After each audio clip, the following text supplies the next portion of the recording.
Et si un simple instrument pouvait sauver un village entier? Dans une forêt ancienne, un jeune barde découvre une lyra magique capable d'apaiser les tempêtes et de guérir les cœurs brisés. Découvrez Lucas, le gardien de l'harmonie, et plongez dans une légende où la musique devient un pont entre les mondes. Entre épreuves, mystère et magie, cette histoire vous captivera jusqu'à la dernière note. Regardez, écoutez, et laissez-vous emporter par le barde et la lyra magique. Il existe, tout près du village de Brana, une forêt si vieille que beaucoup la croient plus ancienne que le temps lui-même. Ces arbres, imposants et noueux, veillent comme des gardiens silencieux, leur feuillage formant un plafond sombre. Lorsque le soleil décline et que les ombres s'étirent, la forêt semble murmurer des secrets enfouis dans ses profondeurs. On raconte que, bien avant la fondation du village, des voyageurs s'y sont égarés en entendant des chants qu'ils n'ont jamais pu expliquer. Certains affirment qu'il s'agit de l'écho d'esprits oubliés, d'autres y voient le signe d'un passage vers un autre monde. Les anciens, eux, préfèrent avertir quiconque s'approche trop, ne répond pas aux voix de la forêt. Elles ne t'ont pas appelé pour te protéger. C'est dans cette atmosphère de légende et de crainte que vit Lucas. Jeune barde curieux, il passait le plus clair de son temps à composer des ballades à partir des histoires que les villageois acceptaient de lui confier. Son amour pour la musique ne connaissait aucune limite, au moindre bruit, à la moindre note, il tendait l'oreille, imaginant déjà de nouveaux couplets. Son esprit s'évadait souvent dans des contrées fantastiques qu'il ne connaissait qu'à travers les récits des anciens. Un soir, alors qu'il rentrait chez lui après avoir joué pour l'auberge du village, Lucas perçut dans le lointain une mélodie qu'il n'avait jamais entendue. Douce et ténue, elle glissait entre les arbres, comme un souffle qui aurait voulu lui parler. Fasciné, le jeune barde s'arrêta net sur le sentier. Personne d'autre ne semblait l'entendre, et pourtant, la musique résonnait clairement dans son esprit. Il jeta un coup d'œil vers la lisière de la forêt. L'obscurité était dense, parsemée ici et là de reflets argentés provenant de la lune. Malgré le voile de la nuit, Lucas sentit un appel irrésistible. Les mises en garde des villageois affluaient à sa mémoire, la forêt ne laissait pas toujours revenir ceux qui s'y aventuraient. Mais comment résister à cette invitation? Lucas. Une voix, celle d'un fermier tardif, venait de l'interpeller. Ne t'approche pas de la forêt à une heure pareille. On dit qu'elle est hantée. Lucas hocha la tête en signe de remerciement et s'éloigna à contre-cœur. Les notes éthérées semblaient se faire plus lointaines, comme si la forêt l'appelait avec un zeste de tristesse. Cette nuit-là, il ne put fermer l'œil. La mélodie obsédante l'habitait, virevoltait dans son esprit et lui laissait en bouche le goût d'un mystère à élucider. À l'aube, poussé par une audace nouvelle, il prit sa guitare en bandoulière et s'approcha à nouveau de la lisière des arbres. Les silhouettes sombres se découpaient sur le ciel clair, un mélange de crainte et d'émerveillement grandissant dans son cœur. À cet instant, il décida qu'il s'enfoncerait dans l'inconnu, quelles que soient les légendes ou les peurs dont on lui avait rabâché les oreilles. En posant le pied sous la voûte végétale, Lucas ressentit un frisson parcourir son échine. Le chant, autrefois insaisissable, se fit de nouveau entendre, plus limpide qu'au crépuscule passé. Un pincement d'excitation mêlé d'appréhension le gagna alors qu'il s'aventurait au milieu des fougères et des troncs centenaires. Malgré le silence qui régnait dans les sous-bois, il avait la sensation que quelque chose l'observait, le jaugeait. Pourtant, la mélodie persistait, légère et chaleureuse, comme une invitation bienveillante. « Je n'ai jamais ressenti pareille fascination », songea-t-il. « Quel secret peux-tu bien cacher, ou forêt ? Et quelle est cette étrange musique qui semble m'attendre ? » C'est sur ces pensées, et avec la résolution propre à la jeunesse, que Lucas poursuivit son chemin. À cet instant précis, il ignorait tout de l'aventure qui allait se déployer devant lui, ni de l'instrument magique qui l'attendait au cœur même de ces bois énigmatiques. Mais il savait, au plus profond de lui, qu'il était trop tard pour faire demi-tour. Ainsi débute l'épopée de Lucas, le jeune barde, attiré par les murmures de la forêt et prêt à embrasser son destin, sans imaginer à quel point la musique qu'il aimait tant pourrait ébranler l'équilibre du monde. Le sous-bois s'éclaircissait peu à peu, laissant entrevoir un rail de lumière surnaturelle qui perçait la canopée. À mesure qu'il avançait, Lucas sentait la mélodie se faire plus précise, comme si elle l'attirait vers un lieu prédestiné. Les fougères, scintillantes sous la rosée matinale, se courbaient devant lui, dessinant un sentier improvisé au cœur d'une végétation presque immobile. Le jeune barde avait l'impression de flotter, tant le chant l'entourait de son aura mystérieuse. Après un détour entre deux chênes noueux, il parvint à une clairière inondée d'une clarté douce.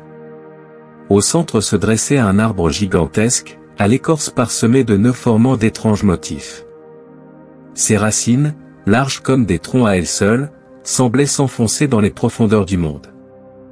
Les légendes du village évoquaient parfois ces arbres millénaires, censés renfermer les souvenirs des temps anciens.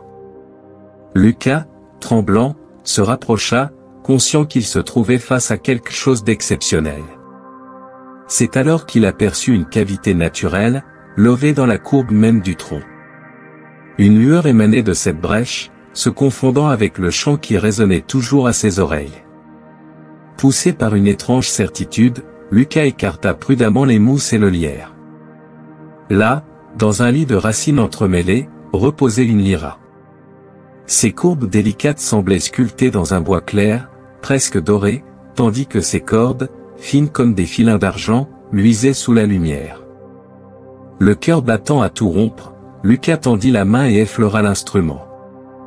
Aussitôt, une onde de chaleur traversa ses doigts et remonta le long de son bras. C'était comme si l'arbre lui-même lui offrait son énergie, un flux puissant, mais étrangement apaisant.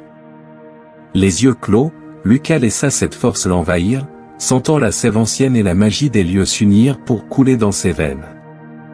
Lorsqu'il sortit de sa rêverie, la lyra était dans ses mains, légère et pourtant chargée d'un pouvoir indescriptible. La forêt, silencieuse, sembla retenir son souffle. Lucas, encore sous le choc de cette découverte, réalisa que la mélodie qui l'avait guidé s'était tue, laissant place à un silence presque solennel. De retour au village, ses pas rapides trahissaient son impatience. Pressé de partager sa trouvaille, il se rendit directement sur la petite place où les gens s'attroupaient à la fin de la journée. Curieux, les villageois l'entourèrent, intrigués par son air fébrile. Sans un mot, Lucas saisit alors la lyra, pinça une corde, et la magie opéra. À la première note, un souffle d'apaisement parcourut l'assemblée. Un homme, souffrant de fièvre depuis des jours, sentit sa douleur s'évanouir. Les vieillards, courbés par le poids des ans, redressèrent le buste, comme allégés d'un fardeau. Des sourires naquirent sur les visages, et les regards se firent brillants, empreints d'une douce euphorie. Chaque accord semblait infuser la place d'une vitalité nouvelle. Très vite, la rumeur se répandit comme une traînée de poudre, le jeune barde Lucas avait trouvé un instrument prodigieux, capable de guérir et d'enchanter. Les fermiers affluèrent pour contempler l'étrange lyra, et tous repartaient le cœur gonflé d'espérance. Certains se disaient que les dieux avaient choisi Lucas pour être leur messager, d'autres redoutaient la puissance qu'il tenait entre ses mains. Mais le barde, malgré l'enthousiasme ambiant, ressentait un léger tiraillement au fond de son être. Comme si cette magie, aussi bienveillante soit-elle, lui rappelait que rien n'était jamais acquis sans conséquence. Une voix intérieure, discrète mais insistante, lui soufflait que l'histoire ne faisait que commencer et qu'au-delà de la beauté de ses cordes, un destin plus grand allait bientôt se dévoiler.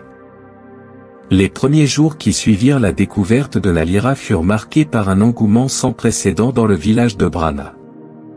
Les paysans venaient de toutes parts pour voir Lucas, dont on racontait qu'il jouait une musique bénie des dieux. Certains cherchaient à soulager un mal ancien, d'autres espéraient simplement ressentir la sérénité qui émanait de son instrument. Les chants paraissaient plus verdoyants, les maux de tête s'évanouissaient, et même les disputes prenaient fin à l'écoute de la lyra. Il ne fallut pas longtemps avant que la nouvelle ne se propage au-delà des frontières du village. Des marchands itinérants rapportèrent à leurs escales l'histoire de ce jeune barde, dont les chansons avaient le pouvoir de guérir et d'apaiser. Rapidement, les routes menant à Brana s'encombrèrent de caravanes chargées de marchandises et d'étrangers curieux. L'auberge, autrefois modeste, se retrouva bondée, marchands, pèlerins, familles en quête de secours, tous affluaient pour assister aux représentations de Lucas.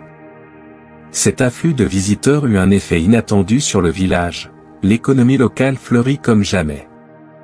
Les échoppes se multiplièrent pour répondre aux besoins des nouveaux arrivants. Le forgeron ne fournissait plus assez de ferrures pour les chevaux, tant le va-et-vient était constant. Les agriculteurs vendaient leurs récoltes à prix d'or, les aubergistes n'avaient plus d'une seule chambre libre, et même la vieille sage, autrefois discrète, fut sollicitée pour interpréter les signes des dieux. Au milieu de cette agitation, Lucas se retrouvait dans une position ambiguë. D'une part, il était fier de contribuer à la prospérité de son village. Il voyait avec joie l'amélioration des conditions de vie autour de lui. Mais d'autre part, cette notoriété grandissante le mettait mal à l'aise. Lui qui n'avait jamais cherché la gloire recevait désormais des offrandes quotidiennes, bijoux, denrées rares, et parfois même des propositions de mariage intempestives. « Tu es un élu, Lucas » assuraient certains villageois, les yeux brillants d'admiration. « Les dieux t'ont confié leur magie, et nous sommes bénis grâce à toi. » Pourtant, derrière les sourires de façade, germaient aussi des doutes et des jalousies. Les fermiers craignaient que la dépendance à la lyra ne les affaiblisse, et si elle cessait de jouer. Les marchands qui n'étaient pas associés à ce nouveau commerce mirent en doute la sincérité de Lucas. Puis il y avait ceux qui désiraient posséder la lyra pour eux-mêmes, espérant capter à leur avantage cette force prodigieuse. Dans les tavernes, on entendait déjà des rumeurs persistantes. Personne ne sait d'où vient réellement cette lyra, et si Lucas avait passé un pacte avec des esprits. Il manipule peut-être les habitants pour asseoir son pouvoir. Lucas percevait ces murmures à peine voilés. Au fond de lui, il restait humble, conscient de la part de mystère qui entourait son instrument et de la responsabilité qu'il portait.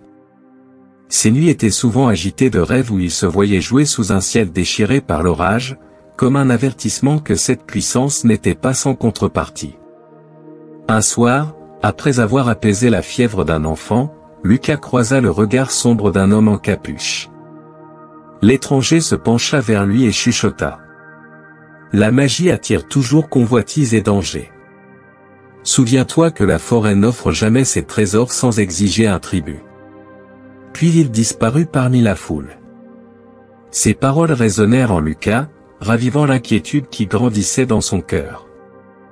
Il était devenu le pivot d'un changement radical pour sa cité, mais à mesure que les fêtes et célébrations se multipliaient, les doutes et les convoitises, elles aussi, gagnaient du terrain. Alors que la popularité de Lucas atteignait de nouveaux sommets, un vent de discorde soufflait déjà dans l'ombre, annonçant que chaque note de la lyra, si lumineuse fût-elle, projetait aussi une ombre grandissante. Le jeune barde commençait à entrevoir que la véritable épreuve serait de préserver l'équilibre entre le bien-être de son peuple et les forces obscures que la magie risquait de déchaîner. Dans le village, la fébrilité due à la présence de la lyra se mêlait désormais à une inquiétude grandissante. D'étranges phénomènes se succédaient, laissant les habitants perplexes et inquiets. Un matin, un vent violent se leva au beau milieu d'un ciel sans nuages, renversant des charrettes et balayant les étals du marché comme s'il ne pesait rien. L'après-midi même, l'air parut s'alourdir, le ciel prit une teinte grise, et une averse diluvienne s'abattit sans crier gare, inondant les chemins en quelques minutes seulement.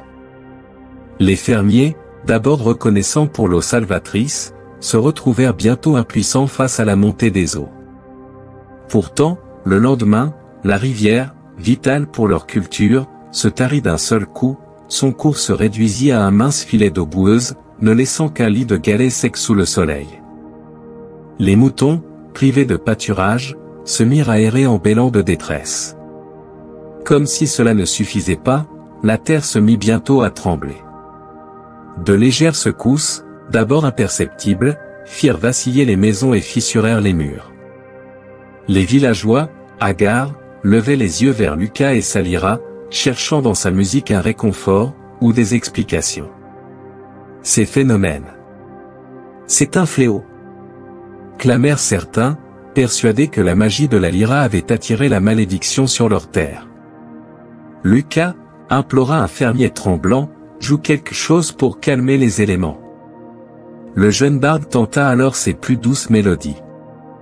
Mais, à mesure qu'il effleurait les cordes, l'effroi ne se dissipait pas. Les tempêtes, les assèchements et les secousses continuaient de s'enchaîner, gagnant en intensité. Plus la terre criait son désarroi, plus Lucas percevait un malaise profond, comme si l'équilibre du monde était en train de se rompre. Une nuit, alors que des éclairs sinuaient dans un ciel rougeoyant, Lucas s'isola dans une grange abandonnée pour jouer encore et encore. Il espérait que la lyra, don du mystérieux arbre millénaire, lui révélerait la source de cette folie climatique. Ses notes résonnaient dans le silence nocturne, portées par le fracas lointain du tonnerre. C'est là qu'il perçut, dans sa propre musique, l'écho d'une voix inconnue, un appel étrange qui résonnait quelque part entre ses cordes et son cœur.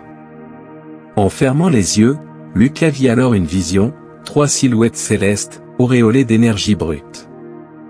L'une, fringante et électrique, semblait tisser des nuées orageuses à chacun de ses gestes, l'autre, solide et massive, portait des marques de pierre et de racines entremêlées, la troisième, fluide et changeante, avait l'aspect d'une eau tumultueuse en perpétuel mouvement.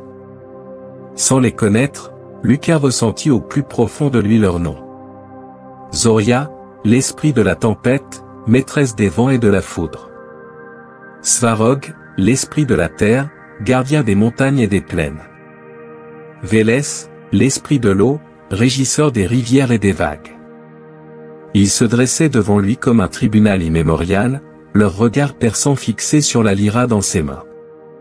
En un éclair de lucidité, Lucas saisit leur intention, ces entités ancestrales désiraient l'instrument, qu'elles considéraient comme leur légitime propriété.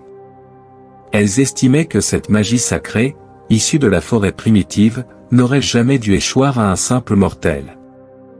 Lorsqu'il rouvrit les yeux, pantelant, Lucas sentit un poids nouveau sur ses épaules.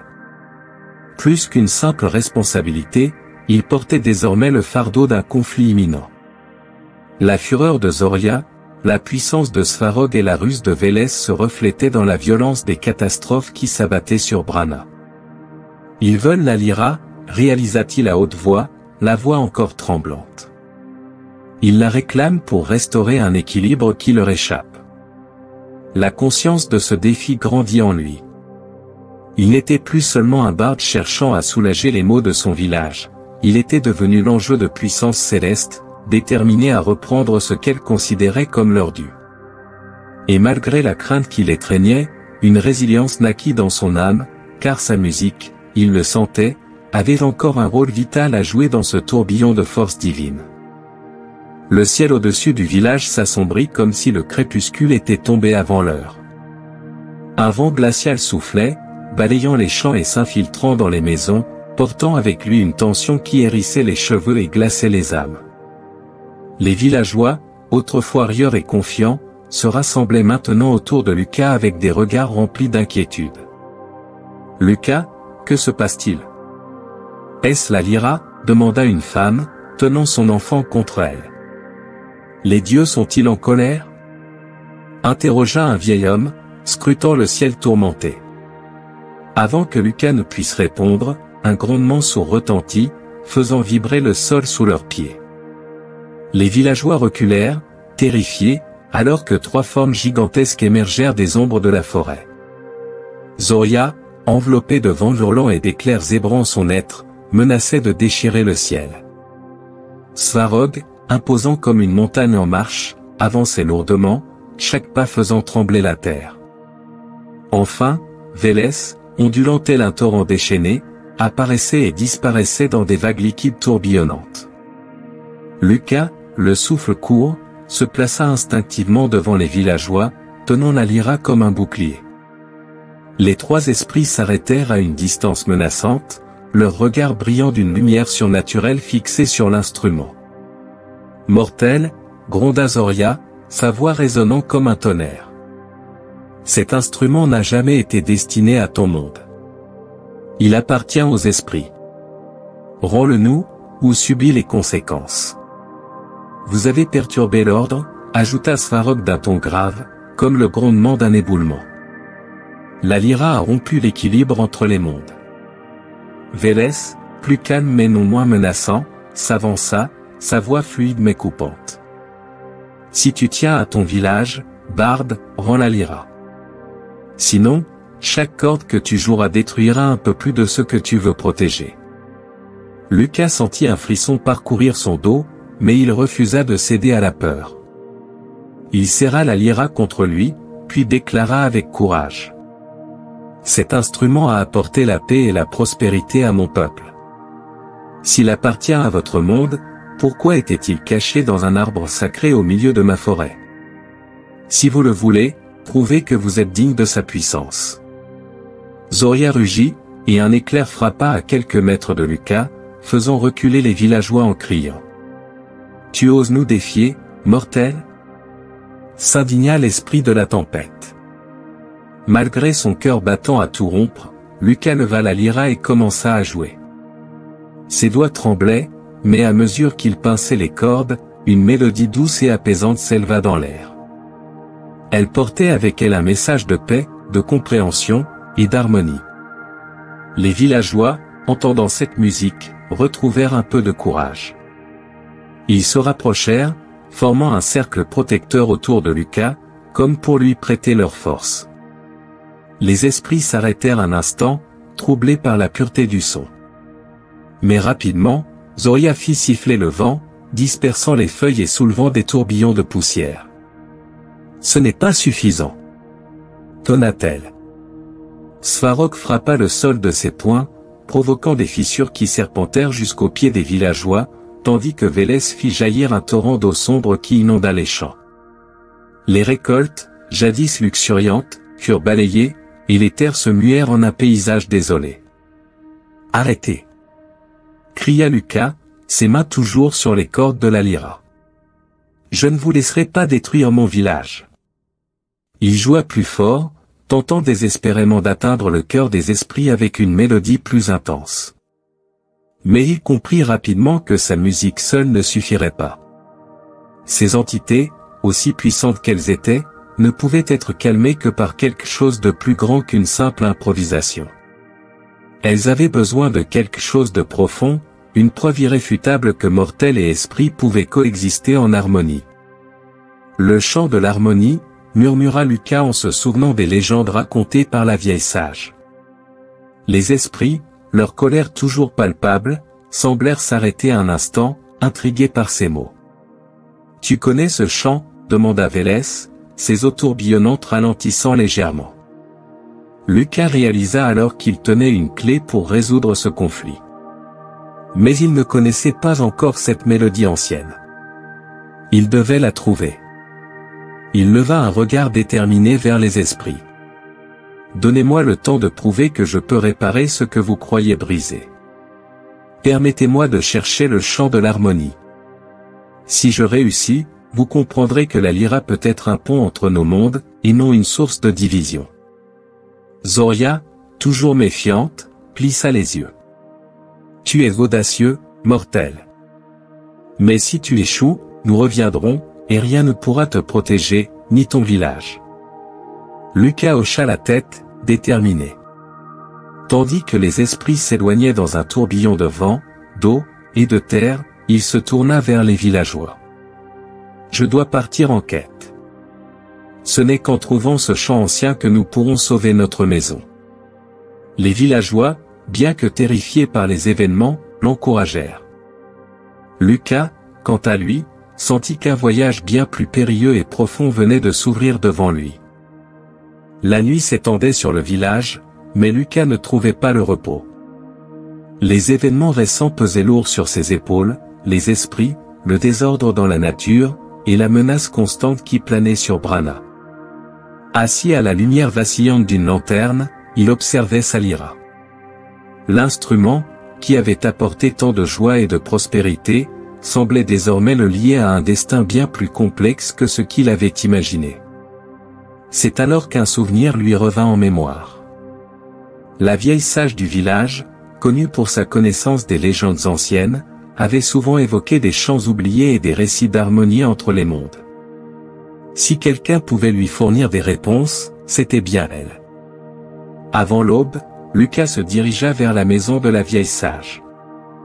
Perché à la lisière de la forêt, sa cabane semblait hors du temps, enveloppée de racines et de lianes. Une lumière vacillante brillait à travers la fenêtre, signe que la vieille femme veillait encore. En entrant, il sentit l'odeur familière des herbes séchées et des bougies. La sage, voûtée mais toujours vive d'esprit, leva les yeux vers lui avec un regard perçant.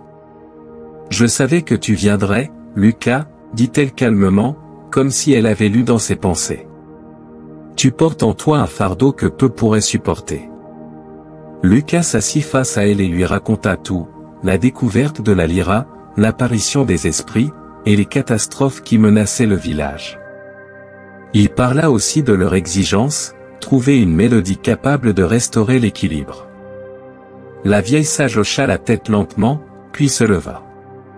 Elle fouilla dans un vieux coffre, en sortant un parchemin jauni par le temps. Sur celui-ci, des symboles étranges étaient gravés, formant une partition incomplète. « Ce que tu cherches s'appelle le chant de l'harmonie, dit-elle. On raconte que ce chant fut créé par les premiers bardes, des mortels bénis par les esprits eux-mêmes.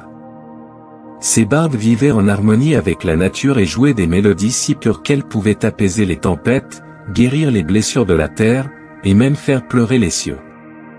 Mais alors, où puis-je apprendre ce chant, demanda Lucas, captivé. La sage le fixa longuement, son regard empreint de gravité.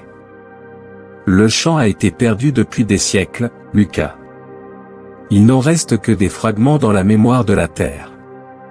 Mais il existe un lieu où les échos de ces mélodies résonnent encore. Tu dois te rendre aux grottes sacrées, un endroit où les premiers bardes auraient inscrit leur savoir dans la pierre même. Là, tu devras écouter non seulement avec tes oreilles, mais avec ton cœur. La vieille sage déroula une carte grossièrement dessinée, indiquant l'emplacement des grottes. Elle se trouvait bien au-delà des limites du village, à travers une forêt dense et des montagnes escarpées. Les grottes sont protégées par des forces anciennes, avertit la sage. Ceux qui cherchent à y entrer doivent prouver leur valeur. Tu devras affronter des épreuves, Lucas. Elles ne testeront pas seulement ton talent musical, mais aussi ta force d'âme et ton dévouement. Lucas écouta en silence, le poids de sa tâche se faisant sentir. Pourtant, au fond de lui, une étincelle d'espoir s'alluma. Il n'était plus question de simplement se défendre contre les esprits, il pouvait réellement trouver un moyen de restaurer l'équilibre et d'unir leur monde. Avant de partir, la vieille sage plaça une main ridée sur son épaule. Souviens-toi, Lucas. Le chant de l'harmonie n'est pas une simple mélodie. C'est un message, une prière, et un pont entre les âmes. Pour le maîtriser, tu devras comprendre ce que signifie véritablement l'harmonie. Lucas la remercia, puis s'éloigna dans la lumière naissante du matin. Sa lyra serrée contre lui, il se dirigea vers l'inconnu. Les grottes sacrées l'attendaient, et avec elles, des épreuves qui changeraient à jamais le cours de sa vie. Ainsi, Lucas quitta son village, déterminé à retrouver le chant perdu et à prouver que les mortels et les esprits pouvaient vivre en paix. Derrière lui, les regards des villageois l'accompagnaient, pleins de peur et d'espoir mêlés. Devant lui, une quête périlleuse s'étendait, où chaque pas le rapprocherait un peu plus de la vérité.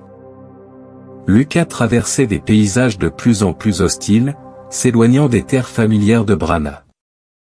La forêt dense et obscure semblait l'observer, ses ombres bruissant comme des murmures inquiets. Chaque pas vers les grottes sacrées était marqué par une tension grandissante. Le jeune barde, armé de sa lyra et de son courage, avançait malgré les dangers qui se dessinaient à l'horizon. Alors qu'il pénétrait dans une clairière baignée d'un étrange clair-obscur, Lucas sentit une présence. Soudain, des créatures jaillirent des buissons, des loups aux yeux brillants comme des braises, leurs mouvements marqués par une rage surnaturelle. Ces bêtes, ensorcelées par la colère des esprits, se rapprochaient en grondant. Lucas, pris au dépourvu, saisit sa lyra et joua une mélodie rapide et apaisante. Les notes s'élevèrent, titillant quelque chose de profond dans ces âmes possédées. Peu à peu, les loups reculèrent, leurs mouvements redevenant naturels. Ils s'enfoncèrent dans la forêt, laissant Lucas poursuivre son chemin. Plus loin, les esprits eux-mêmes déployèrent leurs illusions pour le tester. Lucas aperçut des visions trompeuses, des amis et villageois en détresse, l'appelant à l'aide. Chaque image semblait plus réelle que la précédente, troublant son esprit. Mais en fermant les yeux et en écoutant son cœur, Lucas parvint à discerner la vérité. Ces visions n'étaient qu'un jeu cruel destiné à briser sa détermination. Enfin, la nature elle-même se dressa contre lui. Des glissements de terrain, des vents violents et des ravins cachés rendirent son parcours dangereux. Malgré cela, Lucas continua, poussé par une force intérieure qui surpassait la peur. Après des jours de marche, Lucas atteignit finalement les grottes sacrées. L'entrée était majestueuse, encadrée par des stalactites et des gravures anciennes représentant des barbes jouant sous le regard bienveillant d'entités célestes. Une énergie palpable émanait du lieu, comme si les murs eux-mêmes portaient les souvenirs des premiers barbes. En entrant, Lucas fut enveloppé par un silence presque surnaturel. Chaque pas résonnait dans les cavernes, et les échos semblaient murmurer des fragments de mélodies anciennes. Des fresques tapissaient les parois, elles racontaient des récits de coopération entre les mortels et les esprits, d'un temps où l'harmonie régnait. Soudain, la lumière vacillante des torches révéla 3 portes gravées dans la roche, chacune ornée d'un symbole représentant les esprits, le vent pour Zoria, une montagne pour Svarog, et une vague pour Vélès. Une voix résonna dans la caverne, grave et impérieuse. Si tu veux apprendre le chant de l'harmonie, barde, prouve que tu comprends le déséquilibre qui ronge ce monde. En passant la première porte, Lucas se retrouva dans une salle balayée par des vents furieux. Des éclairs zébraient le ciel artificiel au-dessus de lui. La voix de Zoria tonna. Les mortels ne cessent de défier les cieux, oubliant leur place sous l'étendue infinie. Montre-moi que tu peux apaiser la tempête. Lucas joua une mélodie douce mais résolue, cherchant à calmer les vents. Mais ses notes furent noyées par le vacarme des éclairs. Il comprit alors que la tempête n'était pas un ennemi, elle était une force brute, sauvage, mais nécessaire. En ajustant son jeu pour accompagner les rythmes naturels du vent, il parvint à apaiser la colère de Zoria. Dans la seconde salle, Lucas fut confronté à un labyrinthe de pierres mouvantes. La voix de Svarog retentit. Les mortels extraient et exploitent sans jamais rendre à la terre ce qu'ils lui prennent. Si tu veux prouver ta valeur, porte son fardeau. Une pierre massive apparut devant Lucas. Il tenta de la soulever, mais son poids était écrasant. À genoux, il réalisa que la force brute ne suffirait pas.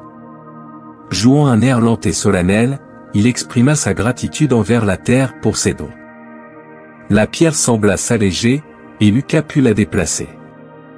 Svarog, impressionné, fit entendre un grondement approbateur. La dernière salle était inondée, et Lucas se tenait au bord d'une eau sombre et agitée. La voix de Vélès murmura, douce mais implacable. Les mortels souillent et négligent l'eau, ignorant quelle est la source de toute vie. Traverse ces eaux tumultueuses si tu veux connaître la vérité.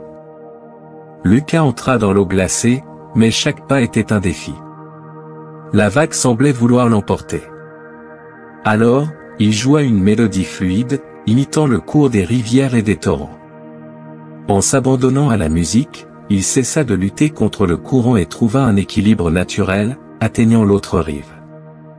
Les 3 esprits apparurent devant lui, formés de lumière et d'énergie. « Tu as prouvé que tu comprends ce qui nous lie aux mortels », déclara Zoria. « Le chant de l'harmonie n'est pas qu'une mélodie », ajouta Svarog. « C'est une compréhension profonde du lien entre tous les êtres. Écoute maintenant, et grave-le dans ton âme, » conclut Vélès. Une mélodie s'éleva, pure et parfaite, emplissant la caverne. Lucas, les yeux clos, absorba chaque note, chaque nuance, jusqu'à ce qu'il puisse la jouer lui-même, une harmonie parfaite entre les mondes. Ainsi, Lucas ressortit des grottes avec un savoir ancien et la force de sauver son village et réconcilier les esprits avec les mortels. Lucas, le visage marqué par la fatigue mais les yeux brillants d'une nouvelle détermination, descendit des montagnes et retrouva le chemin menant au village. La lyra pendait à son dos, et dans son esprit résonnait encore la pureté du chant de l'harmonie, une mélodie à la fois douce et puissante, écho des temps où mortels et esprits vivaient en parfaite unité. En approchant de Brana, il remarqua que le village portait les stigmates des catastrophes récentes. Les champs restaient gorgés d'eau, les toitures étaient éventrées par les vents, et les villageois, fatigués, s'affairaient à réparer ce qu'ils pouvaient. Pourtant, lorsqu'ils aperçurent Lucas, leurs regards s'illuminèrent d'un mélange de soulagement et d'espoir. Rassemblés sur la place centrale, les habitants écoutèrent attentivement Lucas raconter son périple, les dangers de la forêt, les épreuves des grottes sacrées, et enfin la révélation du chant ancien. Beaucoup restèrent silencieux, impressionnés par la gravité de ses paroles, mais d'autres demeurèrent sceptiques. « Lucas, ce chant suffira-t-il » demanda un vieil homme. « Les esprits sont furieux, et nous ne savons pas s'ils peuvent être apaisés. »« Oui, Lucas, » intervint une femme. « Et s'ils reviennent ? Pouvons-nous vraiment croire qu'une simple mélodie pourra sauver nos vies ? » Lucas sentit le doute dans leur voix, mais il refusa de céder au découragement. Il leva la lyra, dont les cordes semblaient scintiller d'une lumière propre, et déclara avec assurance. « Ce chant n'est pas qu'une musique. Il porte en lui l'harmonie des mondes. Écoutez, et souvenez-vous. » Il s'assit sur une pierre au centre du village et commença à jouer. Les premières notes s'élevèrent, douces et envoûtantes, comme un souffle léger à travers les arbres. Puis, la mélodie gagna en intensité, évoquant la force de la terre, la fluidité de l'eau, et l'énergie vivante du vent. Chaque vibration semblait s'insinuer dans les cœurs, rappelant à chacun ce qu'ils avaient oublié, leur connexion profonde à la nature et au monde qui les entourait. Les villageois, d'abord immobiles, sentirent leurs craintes s'apaiser. Certains fermèrent les yeux, des larmes coulant sur leurs joues, comme s'ils retrouvaient un souvenir précieux enfoui depuis longtemps. D'autres, émus, se prirent par la main, sentant renaître une solidarité qu'ils avaient perdue. Cependant, dans l'ombre de la forêt, les esprits veillaient. Zoria, enveloppée dans un tourbillon de nuages sombres, observait la scène avec méfiance. « Le barde a appris le chant, » murmura-t-elle. Mais cela ne suffit pas. Svarog, imposant comme une montagne, croisa les bras. Il joue pour ses semblables, mais pas pour nous. Il n'a pas encore prouvé que les mortels méritent la lyra. Vélès, ondulant dans un ruisseau luminescent, ajouta avec une voix fluide mais tranchante. La mélodie doit nous atteindre, à nous aussi. Sinon, cette harmonie ne sera qu'une illusion. Les trois esprits se mirent d'accord, si Lucas échouait à démontrer que le chant de l'harmonie pouvait véritablement réunir leur monde, ils reviendraient avec toute leur puissance pour reprendre la lyra et rétablir l'équilibre par la force. Pendant ce temps, Lucas continuait de jouer chaque jour, perfectionnant sa maîtrise de la mélodie. Avec chaque note, il comprenait un peu plus la profondeur du chant, qui ne se limitait pas à des accords ou à un rythme. Il s'agissait d'un dialogue, un appel à l'unité entre les mortels et la nature. Les vibrations semblaient non seulement guérir les blessures visibles, mais aussi celles, invisibles, des cœurs et des esprits. Inspirés par sa musique, les villageois commencèrent à changer leurs habitudes. Les fermiers, autrefois avides d'exploiter chaque parcelle de terre, prirent soin de replanter des arbres et d'épargner une partie de leur récolte pour nourrir les animaux sauvages.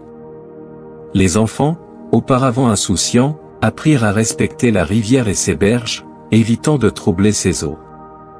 Le village entier retrouvait peu à peu un équilibre qu'il avait perdu depuis longtemps. Mais Lucas savait que cela ne suffirait pas. Les esprits ne se contenteraient pas d'un apaisement local. Ils attendaient une preuve universelle, une démonstration que la lyra pouvait véritablement être le pont entre les deux mondes. Une nuit, Alors qu'il jouait seul sous la lumière des étoiles, Lucas sentit un frisson parcourir l'air. Les arbres se balancèrent doucement, comme s'ils murmuraient entre eux. Une voix grave, douce mais pénétrante, résonna dans son esprit. « Nous avons vu tes efforts, Lucas. Mais le moment est venu de prouver ta valeur. Rejoins-nous au sommet de la colline sacrée, là où le vent, la terre et l'eau se rencontrent. Nous t'attendons. » Lucas comprit que l'heure de l'épreuve ultime approchait. Il serra la lyra contre lui, bien conscient que sa mélodie serait bientôt mise à l'épreuve par les esprits eux-mêmes. Le destin du village, et peut-être même l'équilibre des mondes, reposait sur les cordes de son instrument et la vérité qu'il saurait exprimer dans le chant de l'harmonie. Le ciel était lourd au-dessus de la colline sacrée, les nuages roulant en vagues sombres et menaçantes. Le vent, chargé d'électricité, sifflait entre les arbres, tandis que la terre grondait doucement, comme si elle anticipait un conflit inévitable. Lucas avançait, la lyra sur le dos, accompagné d'un petit groupe de villageois courageux. Ils portaient avec eux des torches vacillantes, des prières silencieuses, et une détermination forgée par l'amour de leur terre. « Lucas, » murmura une femme à ses côtés, « es-tu sûr que la musique suffira ?» Le jeune barde, bien que rongé par l'incertitude, hocha la tête. « Je ne peux pas en être certain, mais c'est notre meilleure chance. Si le chant de l'harmonie ne les apaise pas, alors rien ne pourra sauver notre village. » Au sommet de la colline, la tension devint palpable. Zoria, l'esprit de la tempête, apparut la première, déchirant l'air avec des éclairs aveuglants. Son corps semblait composé de vents tourbillonnants et de nuages gonflés de fureur. « Tu es venu, mortel, » gronda-t-elle, « mais sais-tu seulement ce que tu as déclenché ?» Svarog, imposant comme une montagne en marche, se manifesta à son tour, chaque pas fissurant la terre sous lui. Les mortels n'ont jamais su respecter l'équilibre. Aujourd'hui, nous reprendrons ce qui nous revient. Enfin, Vélès surgit des ombres, son corps liquide ondulant dans un tourbillon de vagues sombres. Lucas, barde, ton chant est beau, mais est-il suffisant pour réparer les torts que ton monde a infligés au nôtre? Sans attendre sa réponse, les trois esprits déchaînèrent leur puissance. Zoria invoqua des vents si violents qu'ils déracinèrent des arbres. Svarog fit trembler la colline, des fissures se formant comme des cicatrices béantes sur son flanc. Vélès envoya une vague d'eau sombre qui engloutit tout sur son passage, s'abattant sur les villageois. Lucas, debout face à ce déchaînement, serra la lyra contre lui et commença à jouer. Ses doigts tremblaient, mais il pinça les cordes, laissant échapper les premières notes du chant de l'harmonie. La mélodie s'éleva, douce et puissante, comme un fil d'argent coupant à travers le tumulte. Les vents semblèrent hésiter, les secousses de la terre s'atténuèrent, et l'on recula légèrement, mais les esprits ne relâchèrent pas leur assaut. « Plus fort, Lucas !» cria un villageois derrière lui. « Fais-leur entendre !» Lucas ferma les yeux, ignorant le chaos autour de lui. Il laissa la musique prendre vie, chaque note appelant non pas à la confrontation, mais à la compréhension. La mélodie s'intensifia, résonnant avec une puissance qui semblait émaner non seulement de la lyra, mais aussi de la colline elle-même. Alors que le chant atteignait son apogée, quelque chose changea. Les trois esprits, jusque-là furieux, semblèrent ralentir leur mouvement. Zoria, dont les éclairs illuminaient encore le ciel, posa les yeux sur Lucas avec une expression qui mêlait surprise et nostalgie. « Ce chant, murmura-t-elle. Cela faisait des siècles que nous ne l'avions pas entendu. » Svarog, les poings encore serrés, sentit la terre sous lui vibrer différemment. « Il parle de nous, de ce que nous étions, avant que les mortels ne nous oublient. » Vélès, dont les vagues s'étaient apaisées, fixa Lucas, son regard brillant d'une lumière nouvelle. « Ce n'est pas seulement une mélodie, dit-il. C'est un pont entre nos mondes. » Les trois esprits se rapprochèrent de Lucas, qui jouait encore, son visage baigné de sueur et de larmes. La musique réveillait en eux des souvenirs anciens, d'une époque où mortels et esprits vivaient en harmonie, où leur force était respectée et célébrée à travers des chants comme celui-ci. Dans un instant de grâce, les éléments se calmèrent. Les vents s'apaisèrent, laissant place à une brise douce et réconfortante. La terre, autrefois secouée par des tremblements, retrouva sa stabilité, et l'eau, claire et pure, reflétait les étoiles qui perçaient à travers les nuages dissipés. Zoria s'avança, son aura toujours impressionnante, mais désormais apaisée. Lucas, tu as prouvé que les mortels peuvent encore nous comprendre. Svarog hocha lentement la tête. Ton chant a restauré un équilibre que nous pensions perdu. Vélès, avec un sourire presque imperceptible, conclut. La lyra peut être un pont, mais elle doit rester entre des mains capables de porter ce fardeau. Les esprits, dans un geste solennel, levèrent leurs mains vers la lyra. Une lumière dorée l'entoura, ses cordes vibrant d'une énergie nouvelle. Nous te confions cette responsabilité, Lucas, dit Zoria. Mais souviens-toi, la musique doit servir à unir, jamais à diviser. Svarog ajouta. Protège cet équilibre, Barde, ou nous reviendrons. Enfin, Vélès murmura. Que ton chant continue de résonner entre les mondes. Avec ces mots, les esprits disparurent dans leurs éléments respectifs, laissant Lucas et les villageois debout sur la colline sacrée, leurs cœurs emplis d'un mélange d'émerveillement et de paix. Lucas, les mains encore sur la lyra, sentit une vague de soulagement l'envahir. Il savait que le chemin à venir ne serait pas simple, mais il avait prouvé que la musique pouvait transcender les conflits et restaurer l'harmonie. Ce jour-là, sous un ciel redevenu clair, les habitants de Brana célébrèrent non pas une victoire, mais une réconciliation. Le chant de l'harmonie devint leur héritage, un rappel que mortels et esprits, bien que différents, faisaient partie d'un tout plus grand. Le sommet de la colline sacrée était baigné d'une lumière douce, comme si la nature elle-même saluait la fin du tumulte. Lucas se redressa, tenant la lyra contre sa poitrine, et se tourna vers les villageois rassemblés sur la place. Son regard était grave, mais ses yeux brillaient d'une détermination nouvelle. « Écoutez-moi, dit-il d'une voix claire, emplie de l'émotion des épreuves qu'il venait de traverser. Les esprits sont venus à nous non pas reine, mais pour protéger l'équilibre du monde. J'ai joué le chant de l'harmonie devant eux, et ils ont entendu nos intentions. » Il marqua une pause, laissant ses paroles résonner dans le silence attentif de l'assemblée. « Nous avons conclu un pacte avec eux, continua-t-il. La lyra restera dans nos mains, mais à une condition, je devrai jouer régulièrement le chant de l'harmonie pour rappeler à chacun de nous notre lien sacré avec la nature. Tant que ce chant résonnera dans l'air, les esprits veilleront sur notre village. La prospérité fleurira sur cette terre, mais si jamais nous rompons cet équilibre, ils reviendront. » Les villageois échangèrent des regards, leurs visages marqués par l'émerveillement et le respect. Certains s'agenouillèrent, d'autres joignirent les mains en signe de prière silencieuse. Ils comprenaient que ce pacte n'était pas seulement un accord entre Lucas et les esprits, mais une responsabilité collective, une promesse faite pour les générations futures. Lucas regarda son peuple avec tendresse et ferveur.